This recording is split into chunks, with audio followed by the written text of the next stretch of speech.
स्वागत है आपका हमारी इस रहस्यमय दुनिया में। यहाँ आपको डर का वो एहसास होता है जो शायद आपने अपनी ज़िंदगी में कभी महसूस ना किया हो। तो चलिए शुरू करते हैं आज की कहानी। ये बात तकरीबन 3 साल पहले की गर्मियों की है। उस दिन रोज़ की तरह मैं शाम को खाना खाने के बाद अपने घर के बाहर ही टहल रहा था। मेरे घर के सामने एक सरकारी स्कूल है और उसके आसपास कुछ दुकानें हैं जो रात के समय में बंद रहती हैं, जिसकी वजह से वहाँ का इलाका सुनसान सा ही हो जाता है। मैं अपने घर के बाहर टहल ही रहा था कि कुछ देर टहलने के बाद मुझे ऐसा लगा कि कोई मेरे साथ साथ मेरे पीछे चल रहा है। उसके कदमों की आवाज़ मुझे साफ साफ सुनाई दे रही थी। मैंने पीछे मुड़कर देखा तो वह एक छोटा सा बच्चा था जिसकी उम्र तकरीबन 10 से 12 साल रही होगी। उसे देखकर पहले तो मैं थोड़ा हैरान हुआ क्योंकि मैंने उसे उसके पहले कभी नहीं देखा था और वो इतनी रात को वहाँ क्या कर रहा था।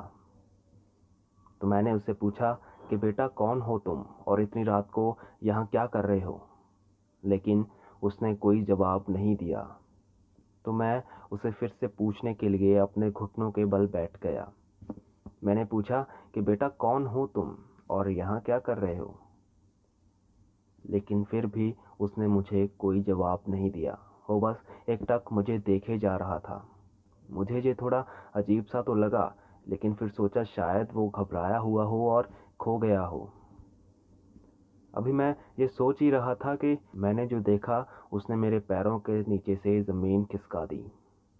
तो मैंने देखा कि जो बच्चा मुझे अब तक बिल्कुल साधारण दिखाई दे रहा था, अब उसमें थोड़े से बदलाव आने शुरू हो गए थे। वो कभी थोड़ा सा धुंधला हो जाता और कभी मैं उसके आर पार देख पा रहा था और फिर वो एक साधारण बच्चे की तरह हो जाता। ये देखकर मैं घबरा गया और वहीं खड़ा हो गया। मैं उसकी तरफ देखते हुए पीछे की तरफ हटने लगा कि तभी वो बोला कि अंकल, मुझसे डरने की ज़रूरत नहीं है। मैं आपको कोई नुकसान नहीं पहुंचाऊंगा। मुझे आपकी थोड़ी मदद चाहिए। ये कहते कहते वो रोने लगा। तो मैं उसकी बात सुनकर वहीं रुक गया। वो रो रहा था, ये देखकर मुझे उस पर तरस आ गया। सोचा कि शायद उसे मदद की ज़रूरत है।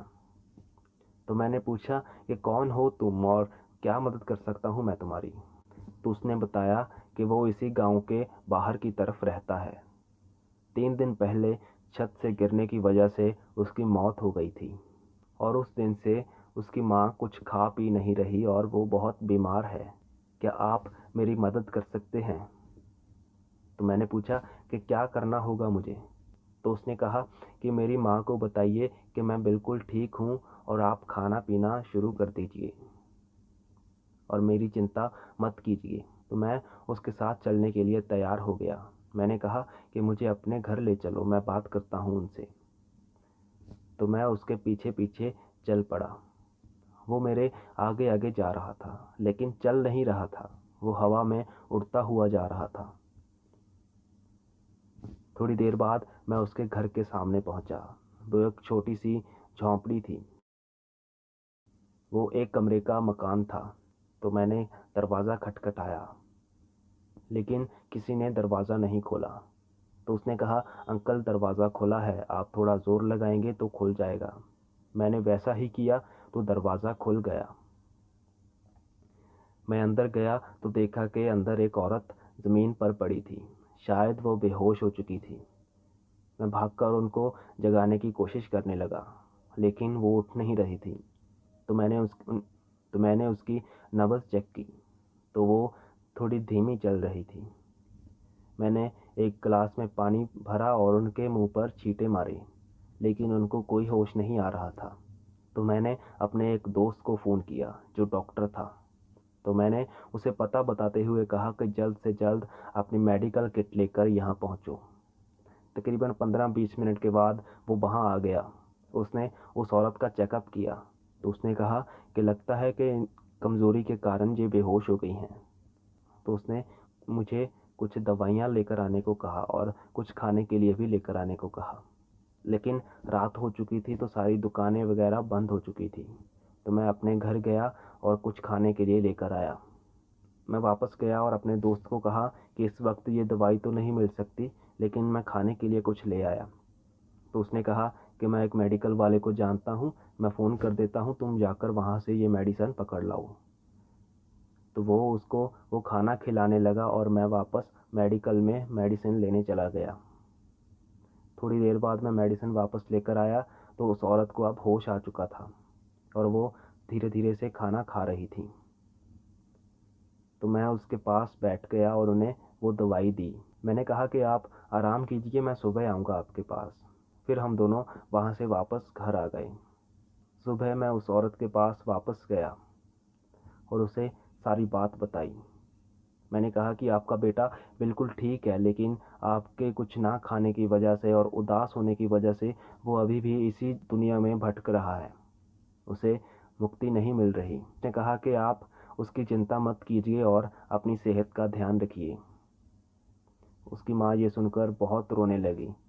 वो बच्चा वहीं मेरे साथ खड़ा सब कुछ देख रहा था। ये देखकर वो भी बहुत रोने लगा।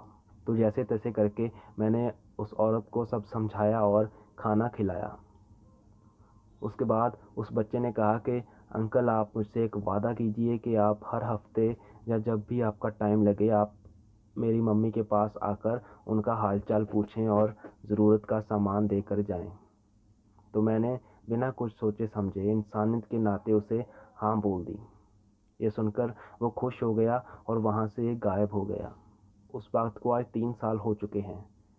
अब मैं हफ्ते में 2 या 3 बार उस औरत के पास जाकर उसे खाने पीने का सामान देकर आता हूँ और उसको कुछ पैसे दे आता हूँ ताकि वो अपना घर का खर्चा चला सके।